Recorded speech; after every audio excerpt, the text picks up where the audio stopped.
கர்த்தருடைய பரிசுத்த நாமத்துக்கு ஸ்தோத்திரம் உண்டாவதாக. ஒரு நிமிடம் நம் தலைகளை தாழ்த்தி ஜெபம் செய்யலாம். பிதா, குமாரன், பரிசுத்த ஆவியாக திரியேக தேவனே உமக்கு ஸ்தோத்தரிக்கிறோம் ராஜா. தேவரீர் அமைத்து கொடுத்த ஆண்டவரே, இந்த குட் ஃப்ரைடே நாளுக்காக உமக்கு நன்றி சொல்லுகிறோம். ஆண்டவரே, இந்த நேரத்திலே என்னை மறைத்து தேவ ஆவியானவர் வெளிப்படுவீராக. மாம்சத்தில் தோன்றுவதை பேசாதபடிக்கு ஆண்டவரே, ரேமா வார்த்தைகளை மக்களுக்கு தேவையான அப்பத்தை தரும்படியாக தாழ்மையோடு இயேசுவின் மூலம் ஜெபிக்கிறேன் பிதாவே, ஆமேன். ஹல்லேலூயா. இன்னைக்கு நம்ம இப்போ பார்க்க இருக்கிற இன்னைக்கு நம்ம 7 வார்த்தைகளை தியானம் செய்ய போகிறோம். இப்போ இந்த சில நிமிடங்கள் இயேசு கிறிஸ்து சிலுவையில் மொழிந்த முதல் வார்த்தையாக மன்னிப்பை நம்ம தியானம் செய்யலாம். லூக்கா 23ஆம் அதிகாரம் 34ஆம் வசனம். அப்பொழுது இயேசு, பிதாவே, இவர்களுக்கு மன்னியும், தாங்கள் செய்கிறது இன்னதென்று அறியாதிருக்கிறார்களே என்றார். அப்பொழுது இயேசு, பிதாவே, இவர்களுக்கு மன்னியும், தாங்கள் செய்கிறது இன்னதென்று அறியாமல் இருக்கிறார்களே என்று சொல்றாரு. சிலுவையிலே இயேசு கிறிஸ்து கூறிய இந்த முதல் வார்த்தை வெறும் மன்னிப்பின் சத்தம் மட்டும் இல்லை. ஃபஸ்ட்டு அது என்னன்னு பார்த்தீங்கன்னா, இயேசு பிதாவை நோக்கி ஏறெடுக்கிற ஒரு ஜெபமாக இருக்கிறது. அடுத்தது, பாவத்தினால அழிந்து கொண்டிருக்கிற மனித குலத்திற்காக இயேசு கிறிஸ்து பிதாவினிடத்தில் பரிந்து விண்ணப்பம் செய்கிற ஒரு ஜெபமாக இருக்கிறது. அது மட்டும் இல்லை, இயேசு கிறிஸ்துவ இரட்சகராக ஏற்றுக்கொண்ட ஒவ்வொருவரும் தங்களுடைய வாழ்க்கையில் எப்படி நடந்துக்கணும் அப்படின்னு சொல்கிற ஒரு முன்மாதிரியான ஒரு வார்த்தையாகவும் இயேசு கிறிஸ்து இந்த மன்னிப்பின் சத்தத்தை சிலுவையில் எழுப்புறாரு. இந்த ஃபஸ்ட்டு அதை ஆரம்பிக்கும் போது லூக்கா எப்படி ஆரம்பிக்கிறான்னு பார்த்தீங்கன்னா, அப்போ அதனுடைய பின்துளை என்ன, அதனுடைய கான்டெக்ஸ்ட் என்ன அப்படின்னு பார்த்தீங்கன்னா, இயேசு கிறிஸ்து அந்த இடத்துல அடிக்கப்பட்டு நொறுக்கப்பட்டு ஆணிகள் கைகளில் ஆண்டோட கைகளில் ஆணிகள் கொட்டு சிலுவையில் நிற்க வச்சு அந்த சூழ்நிலையில் அவருடைய ஆடைகள் எல்லாம் பகிர்ந்தப்பட்ட போது, கல்வர்களுக்கு மத்தியில் சிலுவையில் அவர் அறையப்பட்ட போது ஆண்டவர் அந்த இடத்துல அவருக்கு நியாயம் தீர்க்க சகல அதிகாரமும் பூமியில் கொடுக்கப்பட்டிருந்துச்சு. அப்பொழுது ஆண்டவர் சொல்றாரு, பிதாவே, இவர்களை மன்னியும். ஹல்லேலூயா. ஆண்டவருக்கே மன்னிக்கிற அதிகாரம் இருக்கு. பூமியில் அவர் வாழ்ந்த காலத்தில் மனம் திரும்பி பாவத்தை உணர்ந்து அவர்கிட்ட எத்தனையோ பேத்த ஆண்டவர் மன்னிச்சாரு. இந்த இடத்துல ஆண்டவர் சொல்றாரு, இவங்களுடைய ஆவிக்குரிய கண்கள் மறைஞ்சிருக்கு, இவங்களுக்கு நான் யாருன்னு தெரியல ஆண்டவரே, அதனால இவங்க தெரியாம செய்யறாங்க, இவர்களை நீங்க மன்னியுங்கன்னு ஒரு குற்ற உணர்வு இல்லாதவர்களுக்காகவும் ஆண்டவர் அந்த இடத்துல பரிந்து பேசி கொண்டிருக்கிறார். இயேசு இந்த இடத்துல பரிசுத்தமான வானத்திற்கும் படர்ந்து கிடக்கிற இந்த பூமியில் இருக்கிற பாவிகளுக்கும் நடுவில் ஒரு பிரிட்ஜா அந்தரத்தில் சிலுவையில் ஆண்டவர் தொங்குனது எதுக்குன்னு பார்த்தீங்கன்னா, அது ஒரு பாலமாக அவர் தொங்கிட்டு இருக்காரு. பாவிகளை ரட்சித்து மீட்டு பரலோகம் கொண்டு செல்லக்கூடிய ஒரு பிரிட்ஜாக இருக்கிற இயேசு கிறிஸ்து எடுத்த ஒரு ஆவிக்குரிய ஆயுதம் தான் மன்னிப்பு. இப்போது நமக்கு எல்லாத்துக்குமே ஒருத்தங்க பாவம் செய்கிறாங்க, துரோகம் செய்கிறாங்க, நம்ம எதற்காக மன்னிக்கணும் அப்படின்னு ஒரு கேள்வி இருக்கும் இல்லைங்களா? அதுக்காக ஆண்டவர் சில காரியங்களை சொல்லியிருக்காரு. ஃபஸ்ட்டு கொலோசையர் 3ஆம் அதிகாரம் 13ஆம் வசனம். ஒருவரை ஒருவர் தாங்கி ஒருவர் பேரில் ஒருவருக்கு குறைபாடு உண்டானால் கிறிஸ்து உங்களுக்கு மன்னிக்கிறது போல ஒருவருக்கொருவர் மன்னியுங்கள். கிறிஸ்து உங்களுக்கு மன்னிக்கிறது போல ஒருவரை ஒருவர் மன்னியுங்கள். இந்த இடத்துல ஆண்டவர் மன்னிக்க முயற்சி செய்யுங்கள், மன்னிப்பவர்கள் ஆசீர்வதிக்கப்பட்டவர்கள் அப்படின்னு எந்த காரியமும் சொல்லலை. அவர் சொல்றது என்ன, நான் உங்களுக்கு மன்னிச்சிட்டேன், அந்த மன்னிப்பு நீங்கள் எல்லாருக்கும் கொடுங்க. அப்போ மன்னிப்பு அப்படிங்கிறது நம்மளோட கையில் இருக்கிற ஒரு ஆப்ஷன் கிடையாது, அது ஒரு கட்டளை. மோசே காலத்தில் கர்த்தர் 10 கட்டளைகளை கொடுத்தாரு இல்லைங்களா? அந்த கட்டளைகள்னால தான் இன்றைக்கி நம்ம கொலை செஞ்சால் அதுக்கு பயந்துக்கிறோம். ஏன் கொலை செஞ்சால் பயந்துக்கிறோன்னா, அது கட்டளை கொடுக்கப்பட்டனால, அது செய்யலின்னா அது பாவம். அடுத்தது நம்ம திருட மாட்டோம் அப்படின்னு நினைக்கிறோம். எதனால? அதுவும் நமக்கு நம்ம இஷ்டமா கொடுக்கல, அது கட்டளையா கொடுத்துருக்காங்க. அதே மாதிரி தான் இயேசு கிறிஸ்து சிலுவையில் பேசின 7 வார்த்தைகளும் இரட்சகரா இயேசுவை ஏற்றுக்கிட்ட நம்ம எல்லோருக்கும் கொடுக்கப்பட்ட கட்டளை. அதில் முதல்ல அவர் என்ன சொல்றாருன்னா, நான் மன்னிச்சேன், நீங்க மன்னிக்கணும். அப்போ மன்னிப்பு அப்படிங்கிறது நமக்கு கொடுக்கப்பட்ட தேர்ந்தெடுக்கிற செக் பாக்ஸ் இல்லை, சூஸ் த கரெக்ட் ஆன்சர் மாதிரி வேணா மன்னிச்சுக்கலாம், வேண்டாட்டி மன்னிக்க வேண்டாங்கிறது கிடையாது. அது ஒரு கட்டளை. அப்போ இந்த கட்டளையை பின்பற்றுவது அவரை இரட்சகரா நம்ம ஏற்றுக்கிட்டோம் அப்படிங்கிற ஒவ்வொருத்தருடைய ஃபர்ஸ்ட் கடமையா இருக்கு. அதனால தான் அவர் சிலுவையில் ஃபர்ஸ்ட் மன்னிச்சுட்டு அப்புறம்தான் மற்ற எல்லாத்தையுமே அவர் பேசுறார். ஏன்னா நம்ம ஒருத்தரை மன்னிக்கல அப்படின்னா அவங்களுக்கு நம்மளால எந்த நன்மையுமே செய்ய முடியாது, அவங்களுக்காக பரிந்து பேச முடியாது, அவங்கள நம்ம நினைக்க கூட மாட்டோம், வெறுப்போட நம்ம யாருக்கும் எதுவுமே செய்ய முடியாது. அப்போ ஆண்டவர் சொல்றாரு, இப்போ இது கட்டளை. அடுத்தது என்ன சொல்றாரு? நீங்க மன்னிக்காம இருந்து கட்டளையை மீறினீங்கன்னா மன்னிப்பு ஒரு மனுஷனுக்கு உரிமை. அதை நம்ம கொடுக்காம இருக்கிறோம் அப்படின்னா அந்த மன்னியாத தனம் ஒரு பாவம். பாவத்துக்கு 2 பரிணாமங்கள் இருக்கு.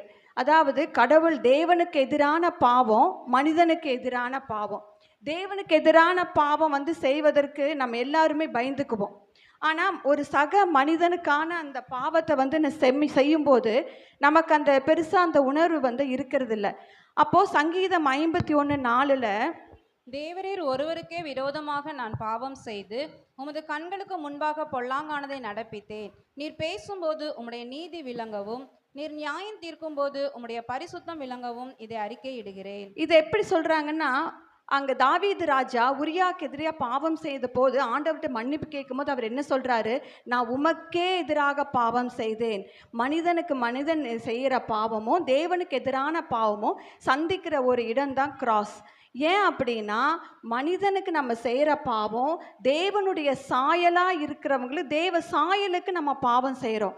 அதனால் நம்ம மன்னிக்கிறது எப்படி கட்டளையோ மன்னிக்காமல் இருக்கிறது பாவம். அதனால தான் நம்ம மன்னிக்கணும்.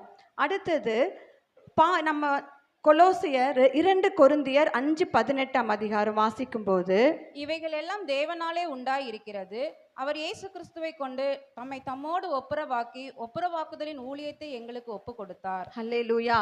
நம்ம எல்லோருக்கும் ஆண்டவர் அந்த ரட்சிப்பை கொடுத்த கூடவே என்ன கொடுத்துருக்காருன்னா, ஒப்புதலாக்குதலின் ஊழியக்காரர்கள்ங்கிற ஒரு அபிஷேகத்தை கொடுத்துருக்காரு. அப்படின்னா என்னன்னா, நமக்கு மன்னிப்பின் ஊழியம் வழங்கப்பட்டிருக்கு.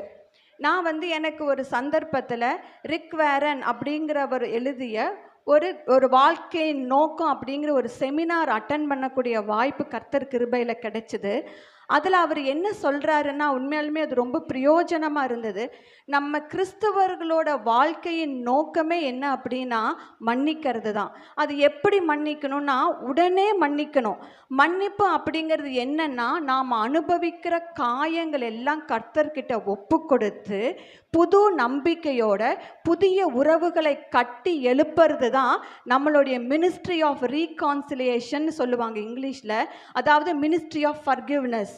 அதாவது நமக்கு எல்லோருக்கும் கொடுக்கப்பட்ட மன்னிப்பின் ஊழியம்தான் நம்ம வாழ்க்கையின் நோக்கம். அப்போது மன்னிப்பு அப்படிங்கிறது ஒரு கட்டளையாக ஆண்டவர் வெளிப்படுத்துகிறாரு, மன்னியாததை ஒரு பாவமாக வெளிப்படுத்துகிறாரு. நம்ம எல்லோருக்கும் மன்னிப்பின் ஊழியம் கொடுத்துருக்கிறனால மன்னிக்கிறது அப்படிங்கிறது கிறிஸ்தவர்களாக இருக்கிற நம்ம ஒவ்வொருவருடைய கடமையாக இருக்குது. ஹல்லேலூயா. நம்மளால ஏன் மன்னிக்க முடியல அப்படின்னு யோசிச்சேன்னா, நம்ம சிலருக்குனால நமக்கு ஏற்பட்ட ஒரு ஆழமான காயமாக இருக்கலாம், ஒரு நம்பிக்கை துரோகமாக இருக்கலாம். ஐயோ, நம்ம ஒருத்தர் மேலே ரொம்ப அன்பு வச்சுட்டு அவங்க நமக்கு தப்பு செய்யும்போது நம்ம இருதயம் ஏற்றுக்காமல் எப்படி வேணாலும் சூழ்நிலை இருக்கலாம். ஆனால் அந்த சூழ்நிலையில் தான் ஆண்டவர் சொல்கிறாரு, நீங்கள் மன்னிங்க. ஏன்னா சிலுவையில் ஆண்டவரை ஒருத்தங்க துன்பப்படுத்துகிற மாதிரி கஷ்டம் நம்ம யாருக்கும் வாழ்க்கையில் வரப்போகிறது கிடையாது. அன்னைக்கு அவருக்கு பரிந்து பேச யாருமே இல்லை. ஆனால் இன்னைக்கு நமக்காக இயேசு கிறிஸ்து இருக்காரு. அப்போ அந்த மன்னிப்பை நம்ம கொடுக்க முடியுமா இல்லைங்களா? முடியுமா இல்லைங்களா? அப்போது அந்த இப்போ நமக்கு தோணலாம், இது கேட்கறப்போ, இல்லை நான் மன்னிக்கணும், ஆனால் எனக்கு அதை எப்படி மன்னிக்கிறதுன்னு தெரியலையே. நான் நினைக்கிறேன், நான் மனசார மன்னிக்கணும்னு நினைக்கிறேன். ஆனால் நான் வந்து கண்ணை மூடும் போதெல்லாம் அவங்க செஞ்சது, அதனால நான் அனுபவிச்சது எனக்கு ஞாபகத்துக்கு வருது அப்படின்னா ஆண்டதுக்கு சொல்கிறாரு, நம்ம எப்படி அவங்கள மன்னிக்க முடியும் அப்படின்னா ஒன்றுமே இல்லைங்க. இயேசு கிறிஸ்து எதனால நம்மளெல்லாம் மன்னிச்சாருன்னா அவர் நம்ம மேலே வச்சிருந்த அன்பு. யோவான் 3:16. தேவன் தம்முடைய ஒரே பேரான குமாரனை விசுவாசிக்கிறவன் எவனோ அவன் கெட்டு போகாமல் நித்திய ஜீவனை அடையும்படிக்கு அவரை தந்தருளி இவ்வளவாய் உலகத்தில் அன்பு கூர்ந்தார். இவ்வளவாய் அன்பு கூர்ந்தார் அப்படின்னா அந்த அன்புக்கு அளவே கிடையாது. அதாவது இந்த உலகத்தில் இருக்கிற பாவிகளை மன்னிக்கிறதுக்காக நான் அவ்வளோ அன்பையும் கொடுத்துட்டேன் அப்படின்னு சொல்லி இயேசு கர்த்தர் சொல்கிறாரு. இந்த அன்பு தான் ஆதியில் ஆதாம் அவருடைய ரூலை வந்து தவறின போது நோவா மூலியமாக ஒரு ஜெனரேஷனை உண்டாக்குனார். மறுபடியும் மனுஷன் பாவம் செஞ்சார், மன்னிச்சார், ஆபிரகாமை தேர்ந்தெடுத்தார், இஸ்ரவேல் மக்களை தேர்ந்தெடுத்தார். அப்படி ஒவ்வொரு தடவையும் கர்த்தர் மன்னிச்சனால தான் இயேசு கிறிஸ்துவே அனுப்புனார். இயேசு கிறிஸ்து வாழ்ந்த நாள் முழுவதும் மன்னிப்பு கொடுத்துட்டே இருந்தார்.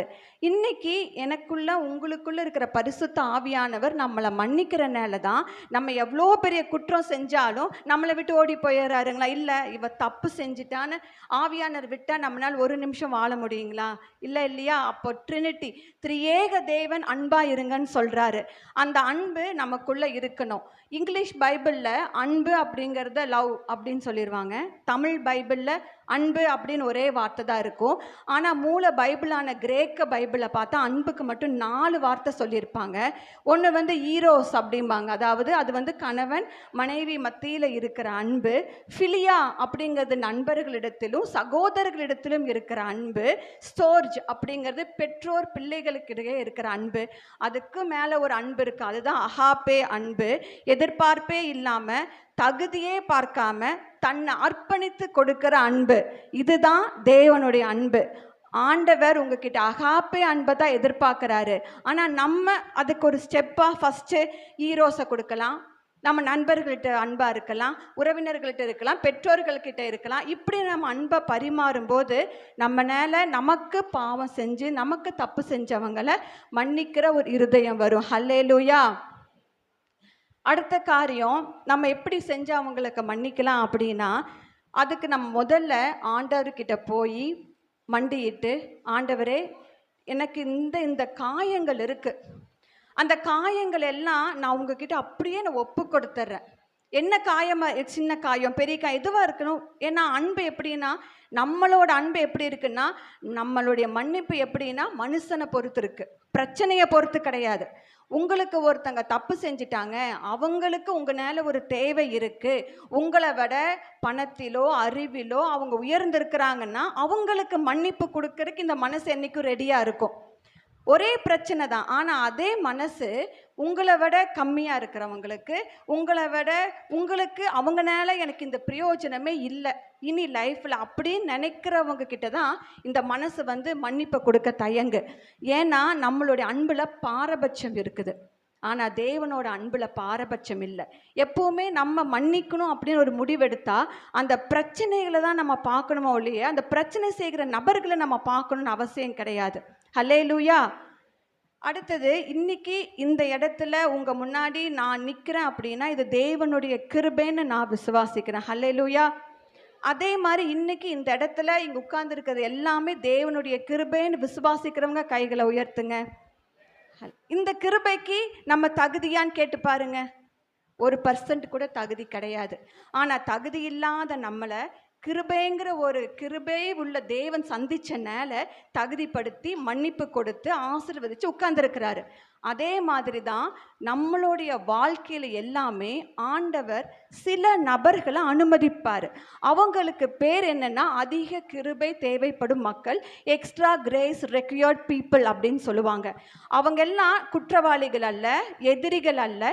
தேவன் உங்களுடைய அன்பை நீங்கள் கிறிஸ்து மாதிரி மாறுவதற்காக அவர் கொடுக்கிற நபர்கள்.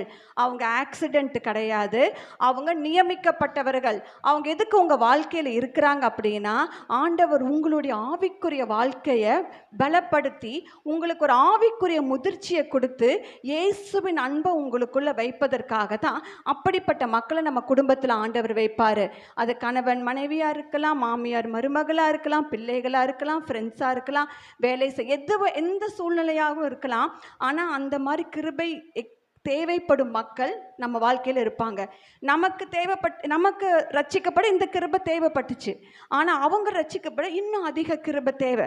அப்போது நம்ம குற்றம் நமக்கு ஒருத்தங்க செய்கிறாங்கன்னா நம்ம அவங்களை எப்படி பார்க்கணுன்னா, இவங்களுக்கு இந்த இயேசு அந்த கிருபை எனக்கு கொடுத்தாரு, அப்போ இவங்க இயேசுவை தெரிஞ்சுக்கணுன்னா நான் இயேசு மாதிரி நடக்க முயற்சி பண்ணணும். அப்போ இவங்க இயேசுவின் பார்வையில் கொஞ்சம் அதிகமான கிருபை தேவை அப்படின்னு பார்த்தோன்னா நம்ம அவங்க மேலே நமக்கு ஒரு பரிதாபம் வரும். அடுத்தது அவங்க சொல்கிறத காது கொடுத்து நம்ம கேட்கணும். பிரச்சனைகளையே நம்ம யோசிக்காம எதுனால நம்ம பக்கம் 6 இருக்குது, அவங்க பக்கம் 9 இருக்குது, அதுதான் பிரச்சனை, அது என்னங்கிறத காது கொடுத்து கேட்கணும். அதுக்கு தான் ஆண்டவர் 2 காது 1 வாயும் கொடுத்துருக்கிறாரு. ஆனால் பிரச்சனைகள் போது காது 2 வேலை செய்யறதில்ல, வாய் மட்டும்தான் வேலை செய்யுது. ஹல்லேலூயா.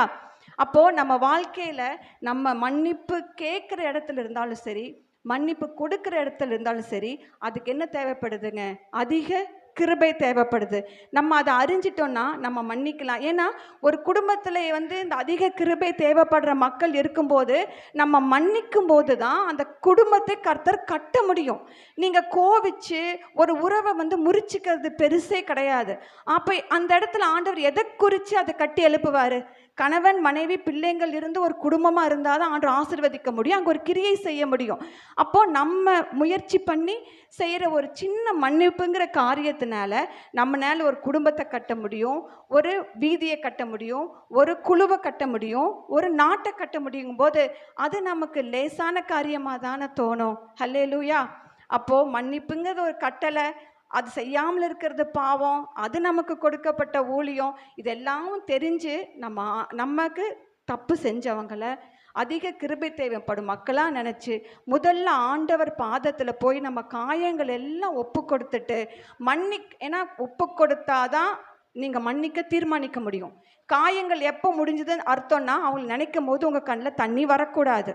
அந்த அளவுக்கு காயங்களை ஆறவிட்டு மன்னிக்கிறதுக்கு நம்ம முடிவு பண்ணி தேவனிடத்தில் அந்த கிருபையும் அன்பையும் கேட்டு மன்னிக்கும் போது கர்த்தர் அவர் எப்படி பிதாவுடைய வேலையை செஞ்சாரோ அதே திருப்தி உங்கள் மேலே அவருக்கு வரும். ஹல்லேலூயா. இந்த மன்னிப்புங்கிற வார்த்தைக்கு இன்னைக்கு நீங்கள் எல்லாரும் மனதார ஒப்பு கொடுப்பீங்கன்னு நான் விசுவாசிக்கிறேன். ஹல்லேலூயா. தேங்க்யூ. வாய்ப்பு கொடுத்த கர்த்தருக்கு முதல்ல நன்றி. நான் சொன்னதுமே அதை ஏற்றுக்கிட்டு எனக்கு பேசுறதுக்கு வாய்ப்பு கொடுத்த பாஸ்டர் அங்கிள் ஆன்ட்டிக்கு நன்றி. இதை இத்தனை நேரம் பொறுமையோடு கேட்ட சபை மக்கள் ஒவ்வொருவருக்கும் என்னோட மனதின் ஆழத்திலிட நன்றிகள். ஆமேன்.